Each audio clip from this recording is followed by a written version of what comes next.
परेशानी से बचने का सबसे बेहतरीन तरीका जब भी आपकी मुलाकात परेशानी से हो जाए, परेशानी को गले मिलाओ और मुस्कुराओ, ताकि परेशानी भी परेशान हो जाए ये सोचकर कि मैं इसको कैसे परेशान करूं, और दोबारा वो आपकी तरफ मुड़ कर ना देखे, परेशानी इस तरह से परेशान हो जाए। तो चलिए स्टार्ट करते हैं। आज इस वीडियो में हम लोग बात करेंगे, हम पढ़ने वाले हैं प्लाज्मिड। प्लाज्मिड क्या होता है, प्लाज्मिड कहाँ पाया जाता है, और प्लाज्मिड किस प्रकार का होता है, प्लाज्मिड का कार्य क्या होता है, ये किस प्रकार से दिखाई देता है, इन सारे सवालों का जवाब मिलेगा आपको इस वीडियो में। तो वीडियो को अंत तक देखिए और अपने दोस्तों को वीडियो को शेयर करिए। तो चलिए स्टार्ट करते हैं बिना किसी देरी के।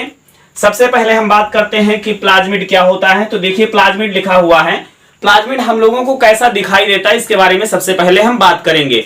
तो थ्योरेटिकली अगर हम बात करें, प्लाज्मिड जो होता है किसी भी जीवाणु कोशिका में मुख्य केंद्रक डीएनए को छोड़कर जितने भी सूक्ष्म वृत्ताकार डीएनए अणु होते हैं उनको हम प्लाज्मिड कहते हैं। कहने का मतलब यह है कि जीवाणु कोशिका होती है और इस जीवाणु कोशिका में एक मेन जेनेटिक मटेरियल होता है, मेन जीनोमिक डीएनए होता है, उस डीएनए को छोड़ दिया जाए, इसके अलावा जितने भी सूक्ष्म या छोटे छोटे वृत्ताकार डीएनए के अणु होते हैं, पार्टिकल होते हैं, उनको हम प्लाज्मिड कहते हैं। तो चलिए हम बात करते हैं ये कैसे दिखाई देते हैं और कहां पर होते हैं। तो यहां पर आप लोगों को दिख रहा होगा, इसको अगर हम कहें कि ये जीवाणु कोशिका को हम बनाएं,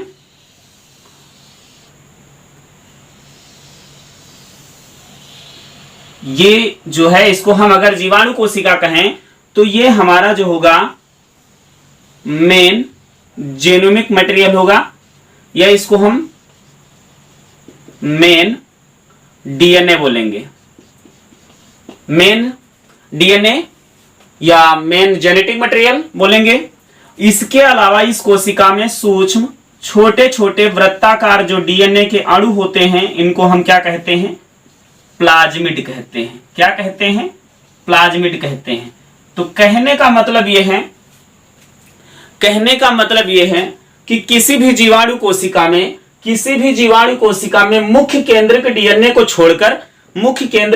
को छोड़कर जितने भी सूक्ष्म छोटे वृत्ताकार डीएनए के अणु होते हैं उनको हम क्या कहते हैं, प्लाज्मिड कहते हैं। तो ये बात थी प्लाज्मिड क्या होते हैं, ये प्लाज्मिड की डिफिनीशन थी। अब हम बात करते हैं एक जीवाणु कोशिका में कितने प्लाज्मिड हो सकते हैं। तो एक जीवाणु कोशिका में एक से लेकर के 100 तक की प्लाज्मिड हो सकते हैं। अब हम प्लाज्मिड नाम इसका जो है किसने रखा, इसको सबसे पहले किसने डिस्कवर किया, तो इन सारी चीजों के बारे में हम देखते हैं। तो सबसे पहले हम बात करेंगे कि प्लाज्मिड का जो नाम है, प्लाज्मिड जो टर्म है वो किसने दिया था।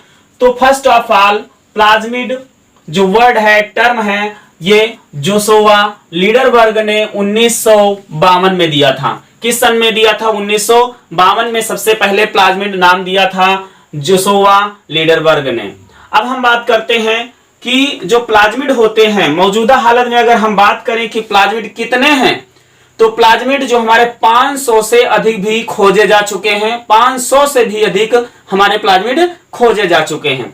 इसके अलावा हम बात करते हैं कि प्लाज्मिड की अगर हम साइज की बात करें तो प्लाज्मिड जो होता है और डीएनए की अगर हम एवरेज या क्वांटिटी की बात करें तो मुख्य जो डीएनए होता है यहां पर टोटल, यहां पर ये लाइन देख रहे होंगे लिखा हुआ है प्लाज्मिड 2%, प्लाज्मिड जो है 2% होता है मुख्य डीएनए का, या मुख्य डीएनए की अपेक्षा या उसके एवरेज में अगर हम प्लाज्मिड की क्वांटिटी की बात करें तो 2% होता है। इसके अलावा और हम बात करेंगे कि इसका साइज क्या होता है। तो देखिए ये जो है 1000 गुना स्मॉलर होता है। क्या होता है बेटा, स्मॉलर होता है। किसकी अपेक्षा, मेन जीनोमिक डीएनए की अपेक्षा 1000 गुना स्मॉलर होता है। इसके अलावा हम फिर बात करेंगे कि यहां पर आप देख रहे हैं अगला पॉइंट दिया गया है PBr 322 आर्टिफिशियल प्लाज्मिड। देखिए हमने कहा था कि 500 से भी अधिक प्लाज्मिड खोजे गए हैं, लेकिन नेचुरली तरीके से खोजे जाने के बावजूद भी हमें यह आवश्यकता हुई कि हमें कृत्रिम तरीके से भी प्लाज्मिड बनाने की आवश्यकता हुई। तो हम बात करेंगे कि प्लाज्मिड हमारे जो आर्टिफिशियल है वो कौन कौन से हैं। तो सबसे ज्यादा जो मोस्टली हम कहें सबसे ज्यादा किसका यूज होता है, तो PBr 322 का होता है। और दूसरा हमारा जो प्लाज्मिड है जो दूसरे नंबर पर यूज होता है उसे हम PBr 327 कहते हैं।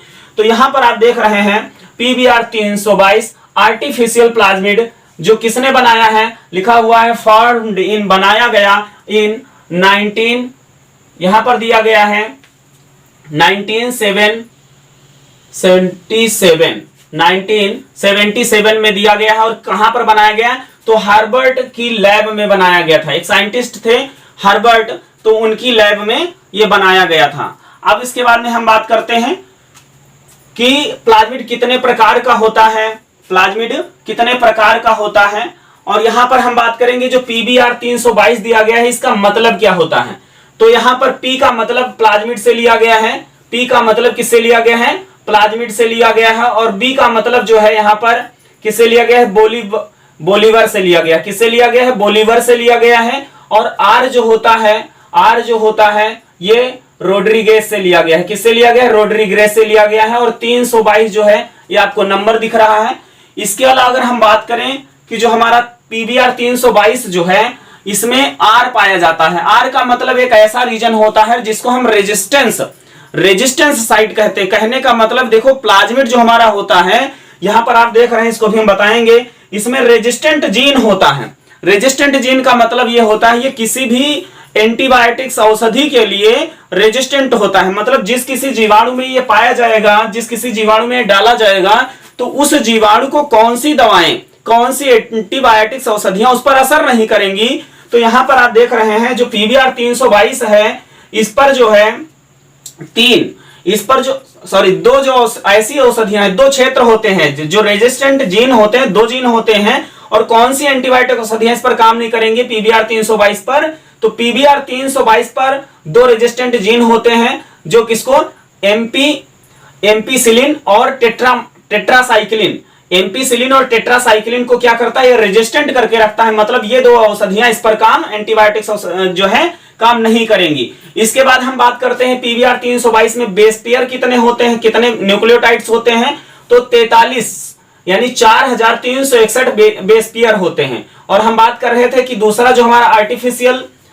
जो आर्टिफिशियल जो हमारा PBr 327 है उसमें बेस पेयर कितने होते हैं, तो PBr 322 में PBr 322 की बात नहीं कर रहे, PBr 327 की बात कर रहे हैं। PBr 327 जो होता है उसमें बेस पेयर की संख्या जो होती है 1427 से 2516 तक होती है, 1427 से 2516 तक होती है। इसके अलावा और हम बात करते हैं कि जो कृत्रिम तरीके के बनाए गए, जो कृत्रिम तरीके मतलब आर्टिफिशियल PBr 322 PBr 327 के अलावा भी जो कुछ हमारे प्लाज्मिड हैं जो बनाए गए हैं, तो उनका नाम भी आप देख सकते हैं। उन्हें हम PUC19 PUC18 इत्यादि नाम से जानते हैं। अब उसके अलावा हम बात करते हैं, एक हमारा प्लाज्मिड ऐसा भी होता है जिसे हम RP4 प्लाज्मिड इकोलाई भी कहते हैं। RP4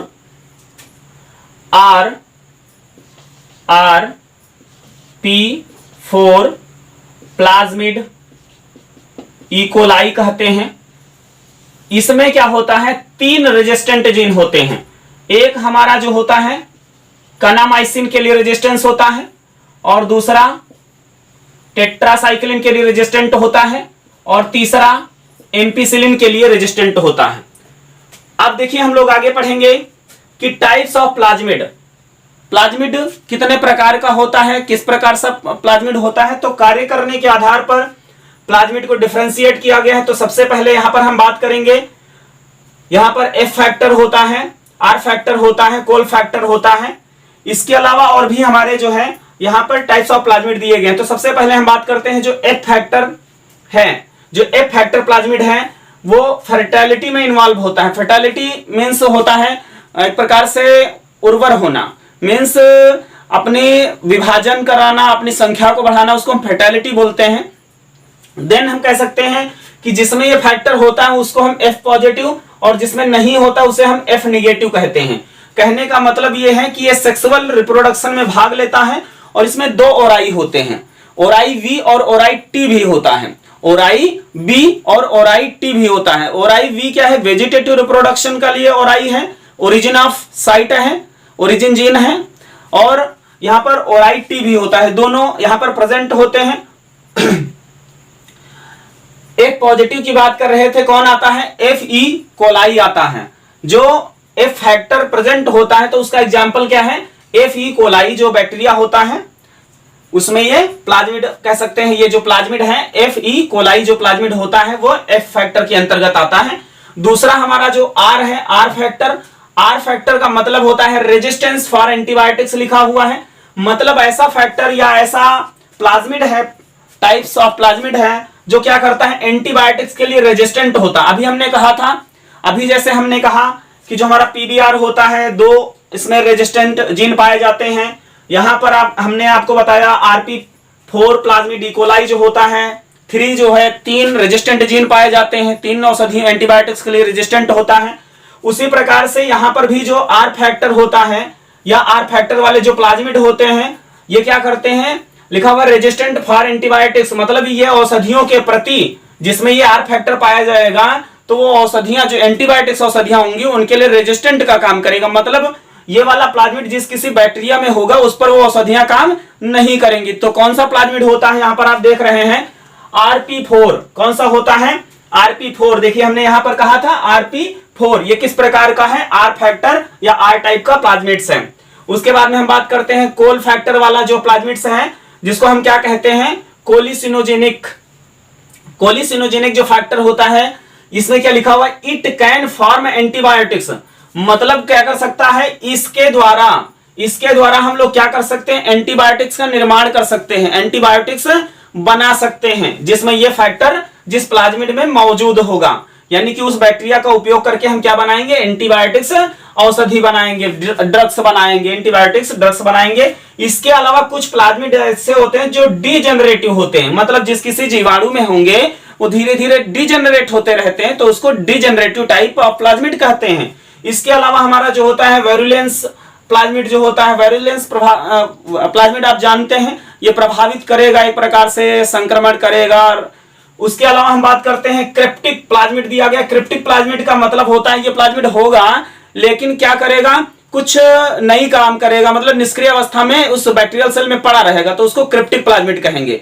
इसके अलावा जो हमारा एक और प्लाज्मिड होता है जिसको हम सोसाइड प्लाज्मिड कहते हैं, ये क्या करता है, किसी बैक्टीरियल सेल में पाया जाता है और कुछ समय के बाद में या अगर किसी दूसरे में भेज दिया जाता है तो ये सोसाइड कर लेता है, इसलिए इसको सोसाइड क्या कहते हैं, प्लाज्मिड कहते हैं। तो ये टाइप ऑफ प्लाज्मिड थे। इसके बाद में हम बात करेंगे कि इसकी क्या प्रॉपर्टीज होती हैं, मतलब एक अच्छे जो प्लाज्मिड होते हैं उसकी क्या प्रॉपर्टीज होती हैं। तो देखो प्लाज्मिड का प्रॉपर्टी समझने के बाद में हम बात करेंगे कि प्लाज्मिड का कार्य क्या होता है। तो यहां पर देखेंगे प्रॉपर्टीज क्या होती है, लिखा हुआ स्मॉलर, मींस अच्छा जो हमारा होगा, अच्छा प्लाज्मिड होगा वो स्मॉलर होना चाहिए, स्मॉलर होना चाहिए। और दूसरा पैलिंड्रोम्स होना चाहिए। पैलिंड्रोम्स का मतलब क्या होता है, पैलिंड्रोम्स अभी हम देखेंगे यहां पर थोड़ा सा। देखो पैलिंड्रोम्स वो जीन कोड का या जीन का अनुक्रम होता है जो चाहे उनको उल्टा पढ़ो या सीधा पढ़ो, वो क्रम आगे से पढ़ा जाए पीछे से पढ़ा जाए वो सेम सेम हो तो उसको पैलिंड्रोम कहते हैं। कैसे इस बात को हम समझेंगे, तो यहां पर जैसे ऊपर की चीजों को हम लोग पढ़ चुके हैं तो इसको थोड़ा सा इरेज कर देते हैं।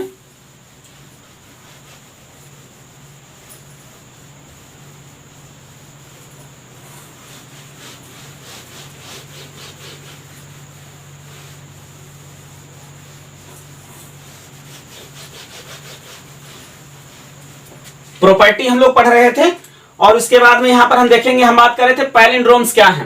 देखिए पैलिंड्रोम्स जीन का वह अनुक्रम है जो आगे से पढ़ा जाए तब भी वही आए और पीछे से भी पढ़ा जाए तो तब भी वही आए। तो हम यहां पर बात करते हैं, जैसे आप देखेंगे कि लिखा हुआ है मल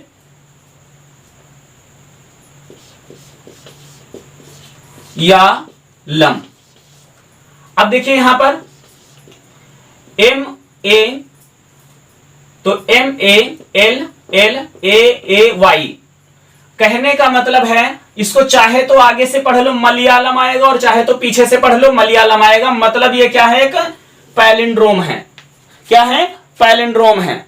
ठीक उसी प्रकार से जैसे हम हिंदी में लिखेंगे कनक, क्या लिख दें, कनक। अब इसको चाहे इस तरफ से पढ़ो कनक होगा और चाहे इस तरफ से पढ़ो तो कनक होगा। अब हम बात करते हैं इस प्रकार के पॉलिंड्रोम्स को तो हम एग्जाम्पल के रूप में, लेकिन आपके मन में आया इच्छा ये होगी कि आखिर रियल जो प्लाज्मिड का जो पैलिंड्रोम्स होता है वो कैसा होता है।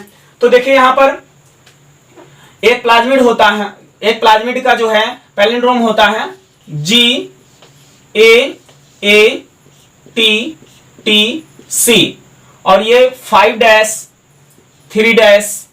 अब देखिए यहां पर जब ये 5' होगा तो ये डीएनए की एक श्रृंखला हो गई और डीएनए की दूसरी श्रृंखला ये रहेगी, तो 5' हमेशा 3' के एंगल में जुड़ता है और 3' हमेशा 5' के एंगल में जुड़ेगा। तो आप सभी जानते हैं G किससे जुड़ेगा, G ट्रिपल बॉन्ड के हम लोगों ने डीएनए के मॉडल में पढ़ा था कि G हमेशा ट्रिपल बॉन्ड C के साथ जुड़ता है, A हमेशा T से जुड़ेगा, A हमेशा T से जुड़ेगा, T हमेशा A से जुड़ेगा और C हमेशा G से जुड़ेगा। अब देखो ये क्या है, ये एक पैलिंड्रोम है। क्या है, पैलिंड्रोम है, क्योंकि 5 से पढ़ो तो G A A आ रहा है, 5 से पढ़ो G A A T T C आ रहा है, तो ये क्या है, ये एक पैलिंड्रोम है। और हम बात करेंगे कि ये इसमें जो रिस्ट्रक्शन इंडोन्यूक्लियेज एंजाइम होता है इसको काटता कहां से है, तो हमेशा काटेगा कहां, G और A के बीच से काटता है। कहां से काटेगा, G और A के बीच से काटेगा। और देखिए यहां पर ये इसका क्या है, ये क्या है, एक पैलिंड्रोम है और जिसमें पॉलिंड्रोम नहीं होगा तो वो कटेगा ही नहीं, और जब कटेगा ही नहीं तो वो जोड़ेगा नहीं, और जब जोड़ेगा नहीं तो कोई नई चीज इन्वेंट नहीं करेगा, और जब काटेगा नहीं जोड़ेगा नहीं तो वो प्लाज्मिड हो ही नहीं सकता। क्योंकि प्लाज्मिड में हम लोग क्या करते हैं, क्योंकि अगर इसके पहले वाले हमारे बायोटेक्नोलॉजी का सेकंड पार्ट आप लोगों ने नहीं देखा है जिसमें रिकॉम्बिनेंट डीएनए पढ़ाया गया है, उसको आप देख लीजिएगा, प्लाज्मिड का कार्य पता चल जाएगा। तो प्लाज्मिड अगर कटना और जोड़ना नहीं जानता है, प्लाज्मिड कटना और जुड़ना नहीं जानता है, इसका मतलब यह है कि ये उसमें पैलिंड्रोम्स होगा ही नहीं, और जब कटना और जुड़ना नहीं जानता है तो वो प्लाज्मिड क्या हो जाएगा, बेकार हो जाएगा। इसीलिए तो प्लाज्मिड आर्टिफिशियल बनाए गए हैं ताकि उसमें ज्यादा से ज्यादा ओराई साइट जो है बनाए जा सके, ठीक है, ज्यादा से ज्यादा जीन को वो अपने साथ जोड़ सके। इसीलिए पीबीआर 322 पीबीआर 327 जो है बनाए गए हैं, क्योंकि उसमें ज्यादा से ज्यादा जो है ओराई सेंटर बनाए गए, ओराई साइट बनाए गए हैं।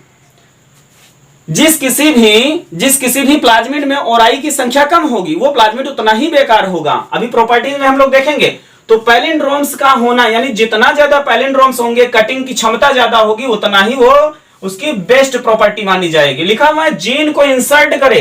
देखो बेटा, जब तक प्लाज्मिड कटेगा नहीं तब तक उसके पास में ये कैपेबिलिटी नहीं आएगी जीन्स को इंसर्ट करे। जीन्स को इंसर्ट करने का मतलब है अपने अंदर जोड़ ले। अभी इसको हम समझाएंगे आपको। जैसे मान लीजिए कि ये एक प्लाज्मिड है, ये क्या है, प्लाज्मिड है, और इसको हम मान लिए कि ये डीएनए की एक श्रृंखला है। और देखिए प्लाज्मिड की खास बात क्या है, प्लाज्मिड जो होते हैं कुछ सर्कुलर भी होते हैं। यहां पे प्लाज्मिड हम लोगों ने सर्कुलर देखा है, कुछ लाइनियर भी होते हैं और कुछ वायरसों में भी मौजूद होते हैं, कुछ वायरसों में भी मौजूद होते हैं। तो ये देखो कटा हुआ प्लाज्मिड है। आप जानते हैं प्लाज्मिड को किससे काटते हैं, डीएनए को किससे काटते हैं, रिस्ट्रक्शन इंडोन्यूक्लियेज एंजाइम से काटते हैं। तो यहां पर देखिए, अगर यहां की एक श्रृंखला ये जी से कट गया तो बाकी का जो ये अक्षर होगा जी जुड़ेगा यहां पर, जी कहां जुड़ेगा, यहां पर जुड़ेगा, और बाकी के अक्षर आएंगे ए टी टी सी, इस तरफ यहां पर आ जाएंगे। और उसके बाद देखो यहां पर जो दूसरे वाली लाइन बनेगी उसका जी यहां पर जुड़ गया, जी यहां पर जुड़ गया, और बाकी की जो लाइन होगी वो यहां से सी टी टी ए इस तरह से हो जाएगी। तो देखिए बात समझ में आ गई आपको। एक मिनट देखिए, जी यहां पर मान ली इसके नीचे वाला है तो 5 डायरेक्शन में जुड़ा तो ये 5' हो गया और ये यहां पर 3' आया। उसके बाद देखेंगे कि यहां पर ये जो आ रहा है ये 5' आ रहा है, ठीक है, ये 5' आ रहा है, और जी के बाद में ए आना चाहिए बेटा यहां पर। कैसे, इसी सीरियल में यहां जी के बाद में डबल, हाँ ये ये यहां तक आएगा, फिर इसके बाद में ए और टी फिर सी हो जाएगा। तो आप देखिए ये बनता है आपका प्लाज्मिड। क्या बनता है? प्लाज्मिड बनता है। ये होता है आपका प्लाज्मिड। अब ये प्लाज्मिड देखो जुड़ गए, ये वाला प्लाज्मिड का हिस्सा और ये वाला डिजायर जीन या इंटरेस्ट ऑफ जीन हो गया, तो इसी को बोलते हैं रिकॉम्बिनेंट डीएनए। क्योंकि प्लाज्मिड क्या है? प्लाज्मिड भी हमारा भैया क्या है? डीएनए है। प्लाज्मिड क्या है? डीएनए है। तो इतनी बात समझ में आई? मतलब जीन को इंसर्ट नहीं करेगा तो ये प्लाज्मिड की प्रॉपर्टी ही नहीं है, यह अच्छा प्लाज्मिड नहीं है। अगला देखते हैं, इट कैन डुप्लीकेट। इसमें क्या होना चाहिए? द्विगुणन की क्षमता भी होनी चाहिए, डुप्लीकेट सेंटर भी होना चाहिए। क्या होना चाहिए? डुप्लीकेट सेंटर भी होना चाहिए। जैसे यहां पर आप देखेंगे इसमें लिखा हुआ है कि एक तो बाइंडिंग पावर होनी चाहिए और दूसरा देखिए लिखा हुआ मल्टीपल क्लोनिंग साइट, मतलब अपनी संख्या को बढ़ाने वाला भी साइट होना चाहिए, तभी तो अपनी संख्या को बढ़ाएगा और उसी सेम रिकॉम्बिनेंट डीएनए की बहुत सारी कॉपीज करता है, उसको बोलते हैं क्लोनिंग। मतलब सेम टू सेम या हूबहू उसी तरह के डीएनए या रिकॉम्बिनेंट डीएनए बनाना क्या कहलाता है? क्या कहलाता है? क्लोनिंग कहलाता है। जैसे आप फोटोशॉप को जब आप चलाए होंगे, जो बच्चे फोटोशॉप जानते हैं, कंप्यूटर सिस्टम पे फोटोशॉप चलाना जानते हैं, वो एक फोटो को अच्छा सा बना लेते हैं, फिर उसको क्या करते हैं कि जो आपका टूल बार होता है फोटोशॉप में, फोटोशॉप जो फोटोशॉप होता है उसमें एक टूल बार होता है, उसमें रबर जैसा होता है, उसको लिखा होता है क्लोन। क्लोन करके कर्सर को घुमाते जाओ और क्या होगा? फोटो बनते चले जाएंगे, मतलब आप क्लोनिंग कर रहे हैं। चलिए नेक्स्ट पॉइंट देखते हैं। लिखा हुआ है ओराइज नेसेसरी, मतलब ओरिजिनेटिंग साइट जो होना चाहिए वो बहुत आवश्यक है। ओरिजिनेटिंग जो साइट होगा, यहां पर देख रहे हैं ओरिजिन ऑफ रेप्लिकेशन, मतलब रेप्लिकेशन को उत्पन्न करने वाला भी जीन वहां पर होना चाहिए। इसके बाद में देखो साइज ऑफ प्लाज्मिड हमने बताया ही था, ये क्या होता है? 1 kb से लेकर के 250 kb तक का प्लाज्मिड का क्या हो सकता है? साइज हो सकता है। उसके बाद नंबर ऑफ प्लाज्मिड हमने बताया था कि एक बैक्टीरिया में 1 से लगा करके 100 तक का जो है, 1 से लगा करके 100 तक का जो है क्या पाए जा सकते हैं? प्लाज्मिड पाए जा सकते हैं। और इसके साइज की भी हमने बात की थी कि डीएनए की अपेक्षा ये 1000 गुना छोटे होते हैं और प्रतिशत में बात करें तो ये 2% होते हैं कुल डीएनए का इसके एवरेज में।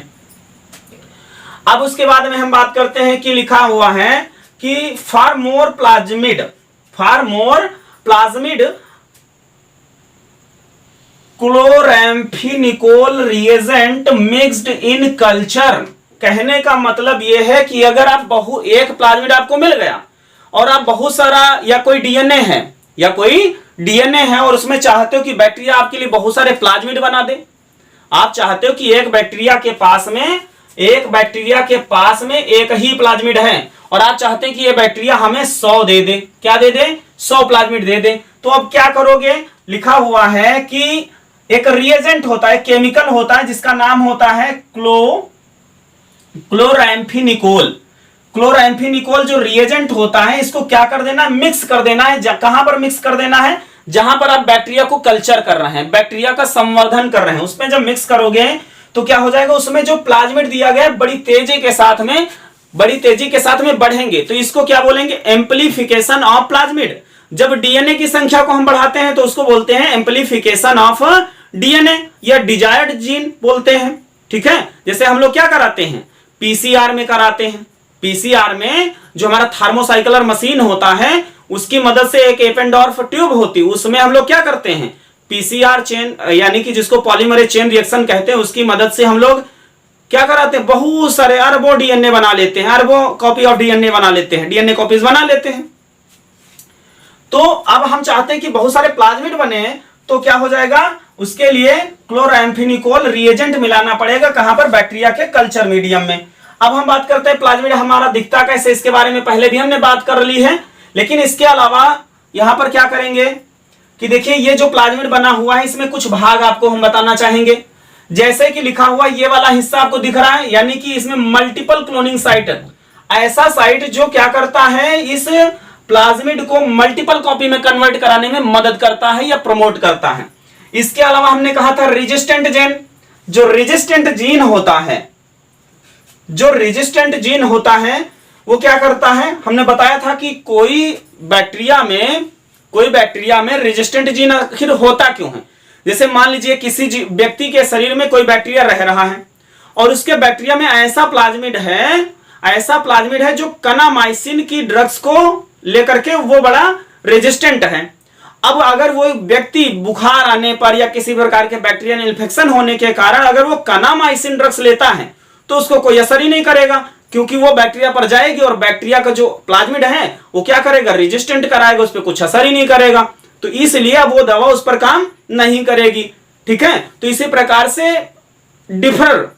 यानी कि जो डिफरेंट प्लाज्मिड हैं वो डिफरेंट प्रकार के रेजिस्टेंट साइट रख रहे हैं, कुछ स्ट्रेप्टोमाइसिन का, कुछ एम्फीमाइसिन का, कुछ जो स्ट्रेप्टोसाइक्लिन का, कुछ जो है जैसे यहां पर हमने इसके पहले हम लोगों ने बात कर ही ली है, तो इनको हम लोग क्या कहते हैं, एंटीबायोटिक रेजिस्टेंट जीन कहते हैं। ये किसी भी जीवाणु में 2 हो जाते हैं, किसी में 3 हो जाते हैं, किसी में 4 हो जाते हैं, और जिस किसी जीवाणु में रेजिस्टेंट जीन ज्यादा होंगे, जिस किसी प्लाज्मिड में जितने जीन होंगे वो उतना ही क्या होगा, रोग को फैलाने तथा उस पर एंटीबायोटिक्स औषधियां काम नहीं करेंगी। इसलिए वो प्लाज्मिड, वो बैक्टीरिया हमारे लिए बहुत ही खतरनाक होगा। तो वीडियो आप लोगों को कैसी लगी इस प्रकार से आप प्लाज्मिड के बारे में, प्लाज्मिड का शेप एंड साइज, उसकी आकृति, उसके प्रकार, संरचना, सभी चीजों के बारे में आप समझ चुके होंगे। तो आपको जानकारी ये कैसी लगी, तो चलिए फिर मिलते हैं आपको नई जानकारी के साथ। तब तक के लिए थैंक यू, बाय बाय।